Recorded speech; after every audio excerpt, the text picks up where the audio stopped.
그러면 우리가 왜 역사를 봐야 되냐? 왜 그 오래된 이야기, 어쩌면 재미도 없을 것 같은 그 이야기를 우리가 다시 살펴봐야 되냐? 이 얘기를 좀 해보려고 하는데요. 집에서 애들하고 대화 많이 하시나요? 다 음소거 끄셔도 됩니다. 다 그 키시고요. 편하게 얘기해 주시면 우리 손민 어머님 집에서 아이들하고 대화 많이 하시나요?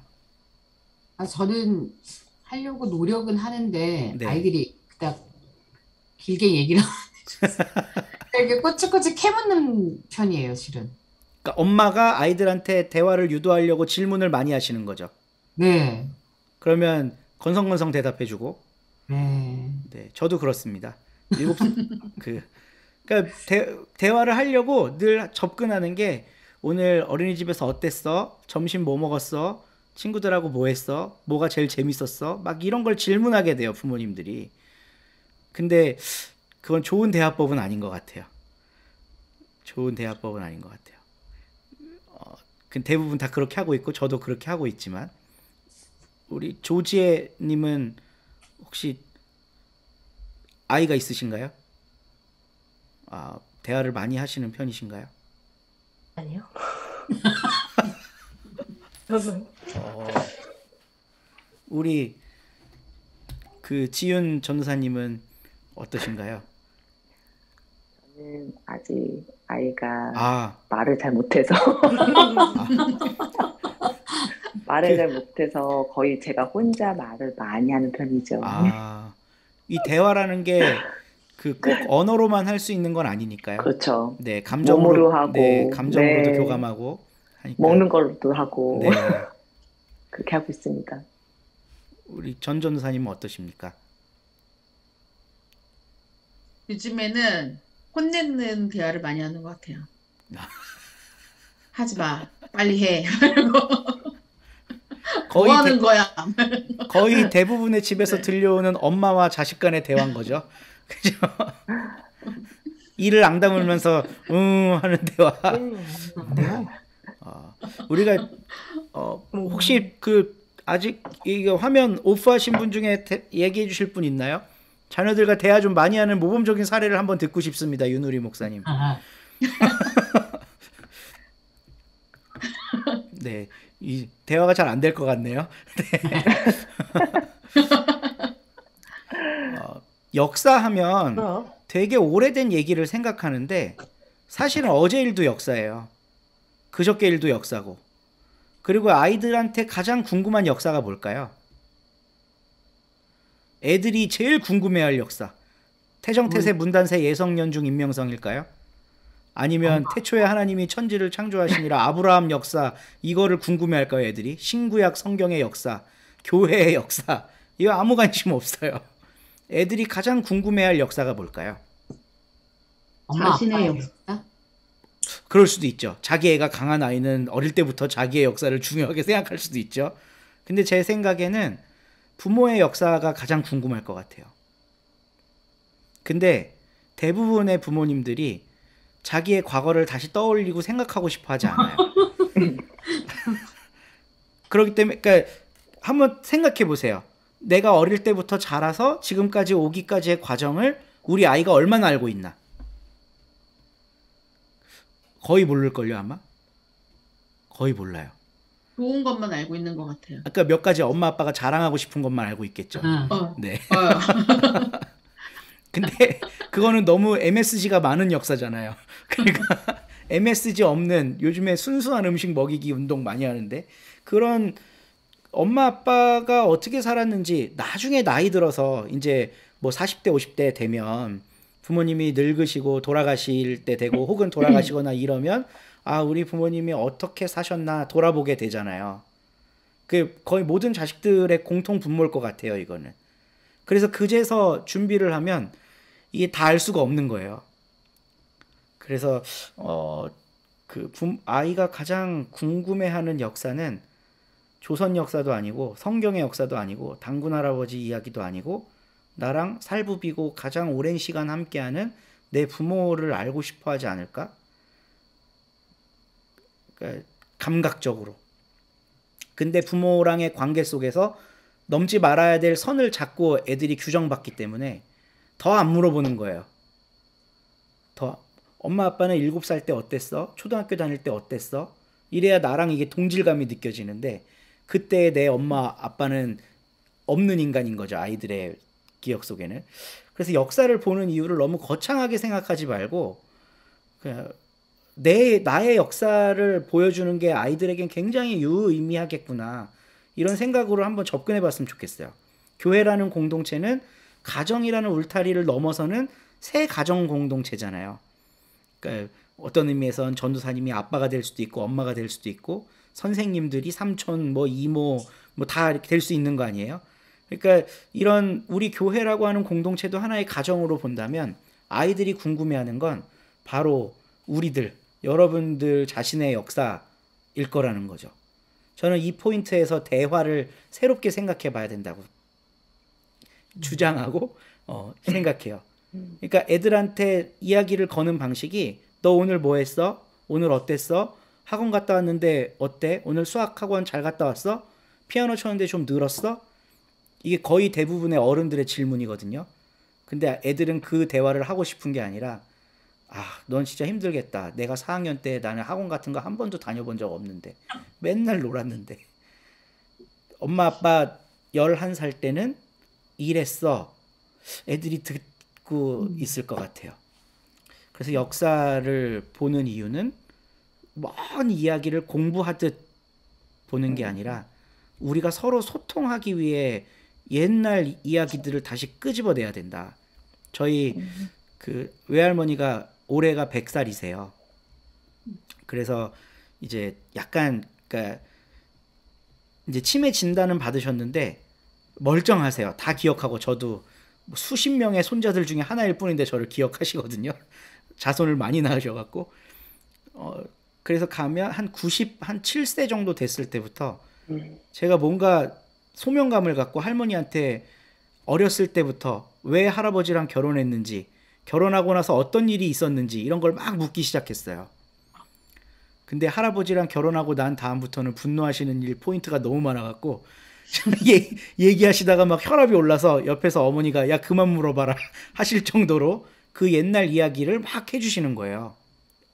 벌써 80년 전, 90년 전 이야기를 해주시는 거죠. 근데 제가 그거를 들으면서 단순히 역사를 배우는 게 아니라 할머니를 이해하게 되고 할머니랑 대화를 할 수 있게 되더라고요. 그러니까 역사는 어려운 데서 찾지 말고 내 옛날 얘기 애들한테 해주는 게 바로 그게 역사 이야기다. 그게 소통의 포인트다. 이런 거를 좀 잡고 우리가 마음을 열면 애들하고 대화하기가 조금은 더 쉬워지지 않을까 하는 생각을 해봤습니다. 어린이 성도가 이제 어린이들도 다 성도예요. 그리고 우리가 다 예장 통합 소속 교회니까 유아 세례 받은 어린이들은 어른과 똑같이 예배에 참여할 수 있고 어른과 똑같이 성찬에 참여할 수 있도록 우리 교단이 다 허락을 했습니다. 그러니까 예배 때 유아도 성찬을 받을 수 있다라는 결정은 저는 되게 획기적인 거라고 보고 어린이를 교육의 대상이 아니라 우리 교회의 공동의 멤버로 봐주는 거예요. 같은 예배자, 똑같은 영적 존재. 천국 가면 예수님 안에서 우리가 다 같은 자매고 형제지 우리는 선생이고 애들은 교육의 대상 이런 거 아니거든요. 그래서 저는 우리 교단이 그렇게 내려준 결정이 너무 고맙고 그래서 저희 교회는 작으니까 아이들하고 늘 같이 예배를 드리는데 매 주마다 성찬식을 해요. 왜냐하면 그 시간을 애들이 제일 좋아해요. 뭐 먹으니까. 그래서 어른들한테는 요만큼 주고 애들한테는 이만큼 떼갖고 그거 먹으면서 지루한 설교 시간을 좀 견뎌보라고 계속 먹으면서 하라고. 그래서 이제 제가 어린이 성도라는 말을 썼는데 되게 중요한 것 같아요. 여러분들도 애들을 성도로 봐주시면 좋겠어요.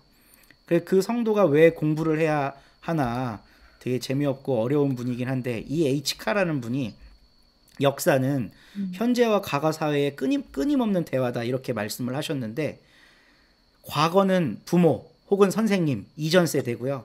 현재는 지금 세대 혹은 다음 세대라고 저는 여기에 새롭게 규정을 해봅니다. 이분을 이제 거창한 역사적 상식 속에서 현재에 일어나는 일들과 과거에 일어나는 일들이 서로 대화하고 소통하는 거다라고 이렇게 큰 담론을 얘기해 주셨지만 우리는 아이들을 여기에 대입해봐서 어른들의 옛 삶과 아이들의 현재가 끊임없이 대화하는 게 역사다. 이렇게 좀 새롭게 E.H. 카 이야기를 해석을 해봤어요.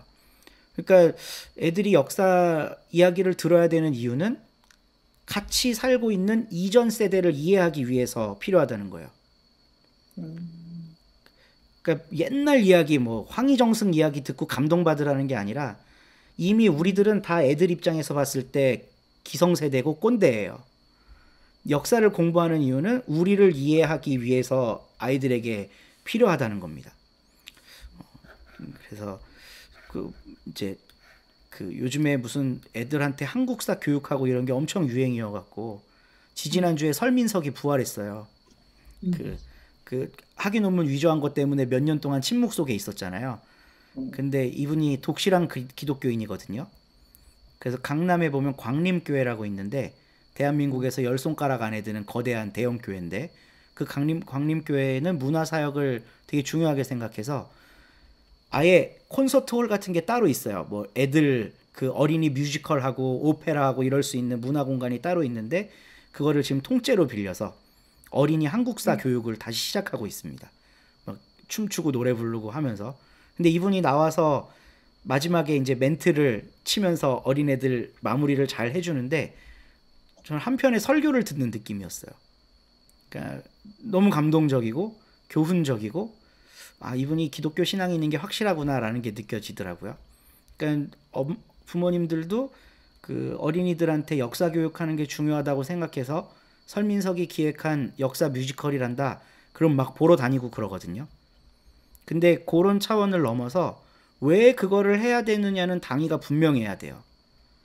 그냥 내 자식이 똑똑해졌으면 좋겠어서 역사 상식이 더 많아졌으면 좋겠어서 부모님의 마음은 그렇게 보내는 거거든요. 근데 저는 그거 그렇게 큰 의미 없다고 생각해요.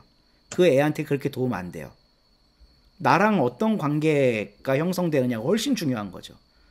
그 뮤지컬을 보고 와서 얘가 내 말을 좀 더 이해할 수 있을까? 엄마의 마음을 좀 더 이렇게 넓게 생각해 줄 수 있을까?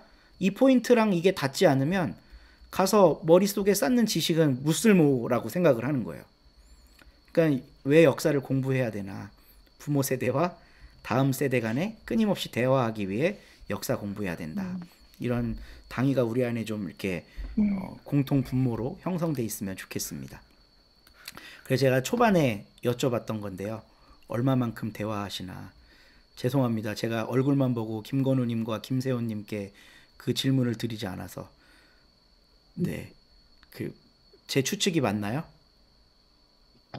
저는 아직 애가 없습니다. 네네. 부모님하고는 대화 많이 하셨나요? 아니요, 저는 딱 전형적인 딱 남 아들이어가지고 네. 대화 잘 안 하고 말 안 하고 집에서 그냥 각자 할 거 하는 딱 그런 지금 청년입니다. 아니 이렇게 예쁜 미소를 지으면서 말을 잘하는데 왜 얘기를 안 한 거야? 크게 말할 게 없더라고요. 네, 가족이랑은 떨어져 산 지도 오래됐고, 네, 뭐 명절에나 집에 가도 좀 쉬느라 바쁜 것 같아요. 그래서 그냥 말 안 하고 그냥 가만히 있습니다. 저희 티인즈 청소년 전도사님이세요. 전도사님이시구나. 네, 네. 말이 직업인 분인데. 가족이랑은 또 네. 다르더라고요. 맞습니다. 저는 지금 하는 것처럼 저희 부모님한테도 얘기해갖고 얘기를 자꾸 그만하라고 하실 정도로 많이 하는데 우리 김세원님은 어떠세요? 식구들하고 얘기 많이 하시나요? 알겠습니다. 괜찮습니다. 아주 짧은 시간이지만 이 대화 없는 답답함을 우리가 잠깐 느껴봤으니까요. 부모님들은 내 역사 이야기, 내가 살아온 이야기를 아이한테 해주는 거 부담스럽게 생각하지 마시고 재미있게 하는 법을 이제 제가 살짝 저의 개인적인 노하우를 알려드리려고 그래요. 근데 일단 여러분들에게 위로를 전하고 싶은 건 이게 벌써 오래된 자료라 요즘에 코로나 시대 이후에는 어떻게 변했을지 잘 모르겠지만 우리 OECD 가입국가잖아요, 우리가. 근데 아이들하고 대화하는 시간, 놀아주는 시간이 얼마나 되나를 다른 나라들과 비교한 데이터예요. 엄마들은 대부분 아이들을, 그러니까 이 아이들이라고 하는 거는 9살부터 14살까지 아이들인데, 9살, 지금 딱 폴 키즈, 그 다음에 폴 뭐죠? 빌더스. 빌더스. 그 나이 또래 아이들인데, 대부분의 한국 엄마들은 신체적 돌봄을 하는데 이 시간을 쓰고, 뭐 공부 가르치고 책 읽어주고 놀아주고 이러는데 또 약간의 시간을 써요. 이게 퍼센트가 아니라 분이에요. 분. 26분, 16분. 근데 아빠들은 신체적 돌봄 3분, 뭐 비행기 한번 태워주고 말아보죠. 그리고 공부 가르치거나 책 읽어주기. 저도 애한테 책 읽어주려고 애를 좀 안간힘을 쓰긴 하는데 진도가 잘 안 나가요. 몇 번 하다가 애도 지루해하고 저도 지루해하고. 그러니까 한국 아버지들이 아이들과 함께 보내는 하루 평균 시간이 6분이래요. 2013년 자료입니다. 호주 이런 데는 엄청나죠. 이거 뭐 대단한 것 같아요. 우리가 그렇게 미워하는 일본도 어머니들이 보내는 시간이 우리보다 2배 이상 많고, 아버지들도 이렇게 뭐 7분이나 3분이나 그거 같긴 하지만 어쨌든 몇 배가 더 높은 수치입니다. 그런데 이건 2013년도고 지금으로부터 정확히 10년 전이라 대한민국 아버지 어머니들이 많이 그래도 이게 더 깨었다고 생각해요. 그 지난 10년 사이에. 이거보다는 많이 나아졌겠지만 그렇게 큰 개선은 없었을 것 같다는 잠정적인 추리를 한번 해봅니다. 그래서 2018년도에 초록 우산 어린이 재단에서 조사한 결과가 나왔는데요. 뭐 이제 아빠 엄마 따로 안 나눴어요. 아빠들 너무 그 쥐구멍에 숨고 싶을 테니까.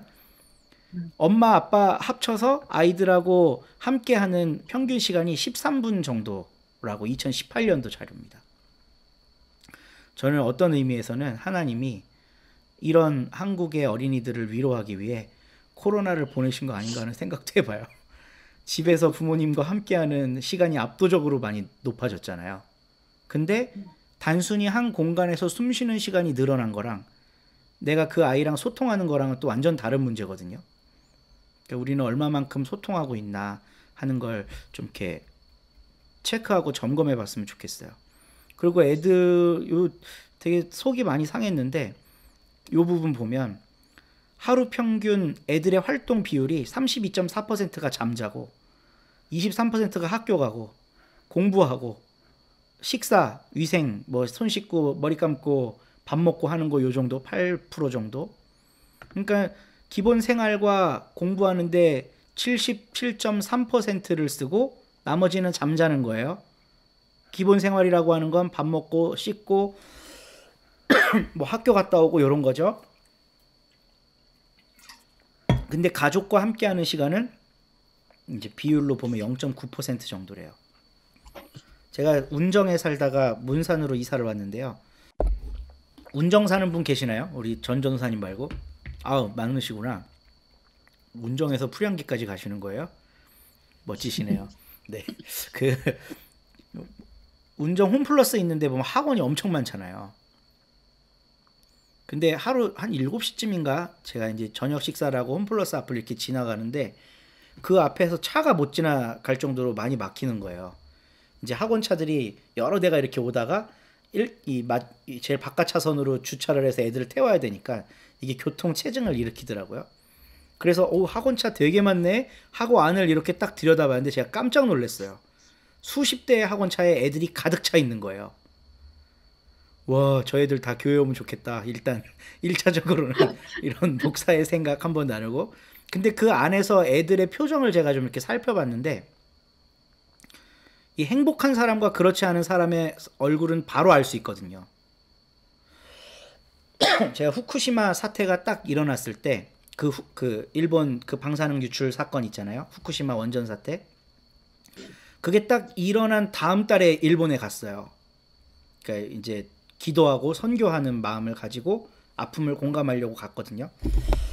근데 제가 한 1, 2년 전에 일본을 한번 다녀왔었는데 그때는 일본 사람들 얼굴에 생기가 있었거든요.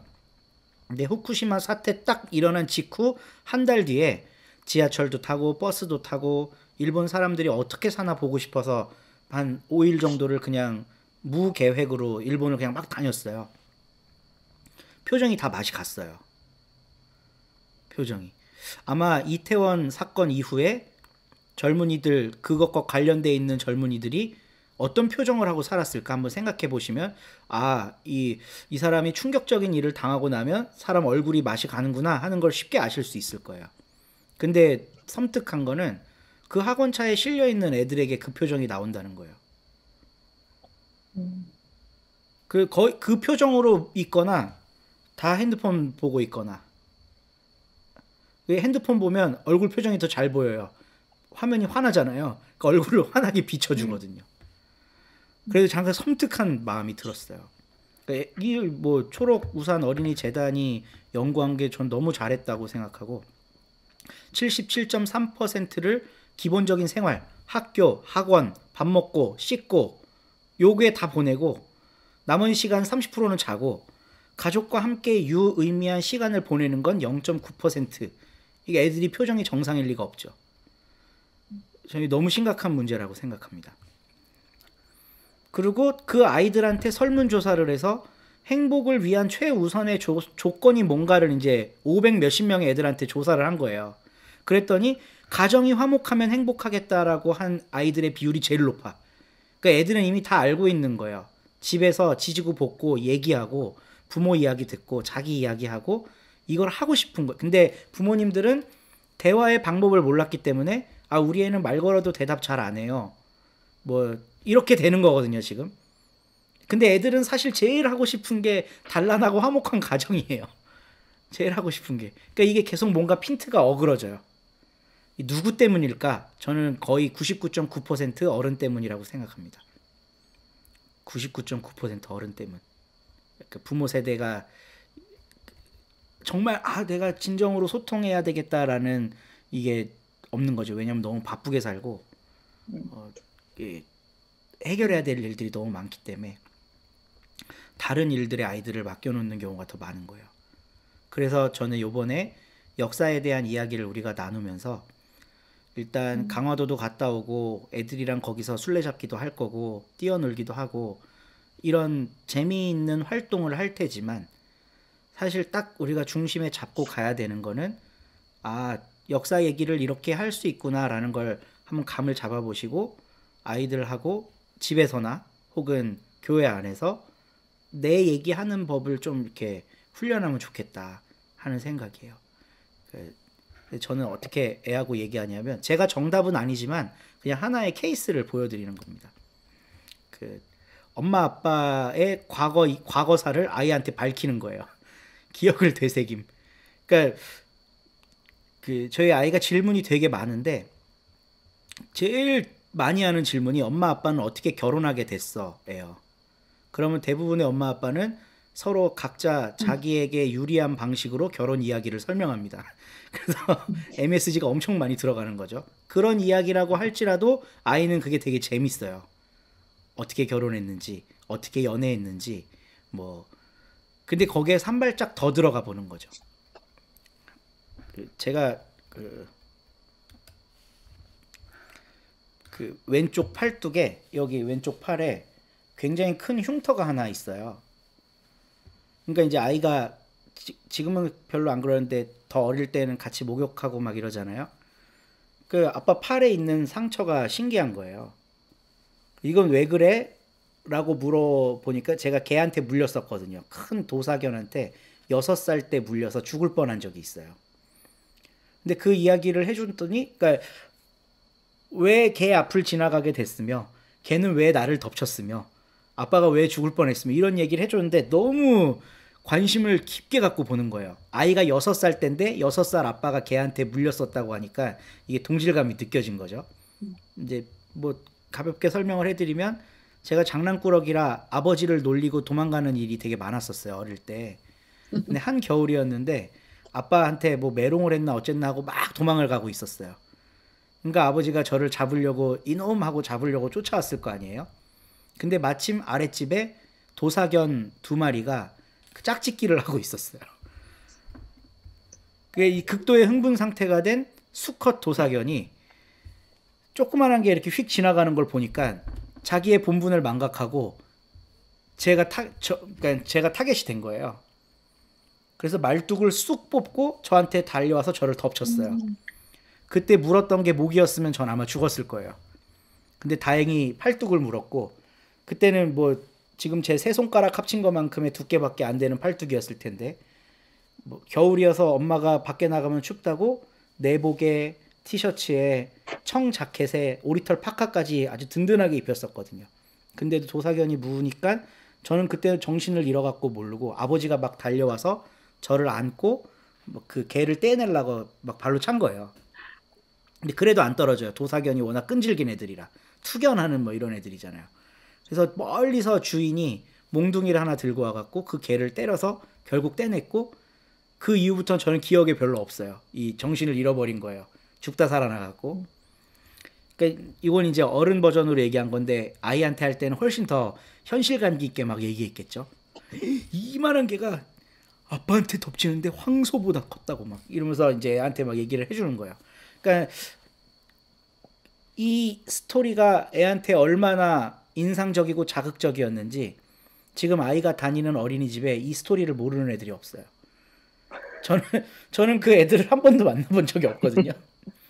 만나는 곳마다 어디를 가든지 우리 아빠 이야기를 하는 거예요. 그래서 아이가 역사 스토리텔러가 됐구나 이런 생각이 들더라고요. 아빠가 걔한테 물렸던 일은 자기랑 사실 아무 상관없는 일이거든요. 근데 그 역사 이야기가 자기가 공감이 되고 그게 자기한테 어떤 자극이 되니까 이야기하게 되잖아요, 자기 입으로. 그러니까 하나의 예시인데 아마 여기 계신 모든 분들은 이런 스토리들을 무수히 많이 갖고 계실 거예요. 그 이야기를 해주시라는 거예요, 애들한테. 그 이야기. 그러니까 조금 뭐 자극적인 게 MSG를 많이 쳐도 좋고 완전히 역사적 팩트가 아니어도 상관없어요. 원래 우리 삶이 MSG로 사는 거니까. 그리고 순수한 날 것으로서 진공 상태의 진리의 역사라는 건 이 세상에 존재하지 않습니다. 다 기억된 역사고 해석된 역사죠. 그러니까 좀 과하게 이야기를 한다고 해도 별 문제가 없는 거예요. 그래서 이런 이야기들을 시도하면서 아이들한테 내 역사 이야기를 들려주는 거 한번 시도해 보시면 어떨까? 이 이야기들이 자꾸 확장되면 이제 더 이상 할 얘기가 없잖아요. 더 이상 할 얘기가. 그러면 강화도도 가보고 뭐 일본도 가보고, 얼마 전에 프리한기는 또 어디 갔다 왔죠? 필리핀? 필리핀. 네. 필리핀 갈 때도 이 역사 이야기하는 게 습관이 되잖아요. 이게 몸에 배잖아요. 그러면 필리핀 분명히 선교하러 가셨을 거예요. 물품 전달해야 되고 영혼 구원해야 되고 이 사명만 갖고 가잖아요. 근데 아이들이랑 갈 때 저는 그 사명만 갖고 가는 건 약간 부족하다고 생각해요. 그 나라의 문화와 역사를 이야기를 해주고 여기가 어떤 곳인지에 대해 충분한 이해가 된 다음에 선교할 수 있다고 저는 생각하거든요. 그러니까 역사 이야기하는 게 우리가 사역하는 거의 모든 전반에 다 필요해요. 일단은 풀향기도 풀향기만의 역사가 있어요. 폴 키즈도 생긴 지 이제 몇 해 안 됐겠지만 그 폴 키즈만의 역사가 있잖아요. 이런 거를 아이들하고 소통하면서 이야기할 수 있는 게 우리한테 몸에 배야 되는데 우리는 내 옛날 이야기 해주는 거를 너무나도 못하거든요. 그래서 소통이 안 된다고 생각하고 아이랑은 대화가 없다라고 생각하는 거예요. 그래서 그 역사 이야기는 거창한 게 아니라 우리 살아왔던 이야기 하는 거다. 이걸 갖고 애들하고 소통해 보시면 좋겠고, 이번 역사 기행이 뭐 강화도 가갖고 불 받고 올 수는 없을 거예요. 뭐 모든 걸 다 경험하고 오고 강화도의 모든 것들을 싹 다 알아갖고 오고 애들한테 막 영적으로 뭐 지덕체를 갖추게 하고 모든 걸 할 수가 없어요. 강화도에서는 재미있고 좋은 기억을 가지고 올 수 있도록 해주시고 그곳에서 하나 시도해보는 거죠. 역사 이야기 아이들이 기억할 수 있게. 네. 그래서 그런 의미 있고 좋은 시간이 되면 참 좋겠습니다. 그래서 선생님들 이렇게 참여해 주셔서 감사하고, 이런 공감대가 형성된 다음에 하는 프로그램과 그렇지 않은 거 되게 큰 차이가 있을 거라고 생각해요. 그래서 공감해 주신다면 아마 그날 좋은 시너지가 날 것 같습니다.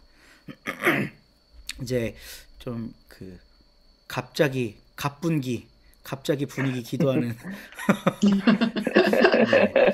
우리는 그러니까 사람이 자기 마음대로 일을 기획하고 잘 될 거라고 생각해도 우리가 고백하는 바 우리의 걸음을 인도하는 분은 하나님이시기 때문에 어떤 준비를 한다고 해도 기도하는 것보다 더 중요한 건 없겠다. 너무 잘 알고 계시겠지만 그래서 이 시간에는 그냥 짧게 3가지 기도 제목 제가 그냥 적어봤는데요. 요즘 시대만큼 안전에 대해 민감한 때가 없잖아요. 그러니까 교회에서 아무리 은혜 많이 받고 좋은 일이 있어도 하나 다치거나 아프면 모든 게 다 물거품이 되는 이런 현실이니까 무엇보다 안전한 기행 되게 해달라고. 또 45인승 버스 타고 여럿이 움직이고 그날 담임 목사님도 가시나요? 아, 네. 교회 대장님부터 모든 여러 교역자분들과 또 아이들까지 가는 여행이니까 무엇보다 안전해야 될 것 같습니다. 그래서 안전한 여행이 되게 해달라고 함께 기도했으면 좋겠고요. 그리고 엄마 아빠 이야기를 아이들한테 해주면서 유익한 게 단순히 어떤 살아온 이야기만 해주는 게 아니라 그 가운데 만났던 하나님에 대한 이야기도 해줄 수 있잖아요. 아주 세세한 부분에 아빠가 고등학교 3학년 때 원하는 대학에 못 가갖고 슬퍼하고 낙심하고 금식기도하러 들어갔는데 뭐 이런 이야기부터 시작해서 네.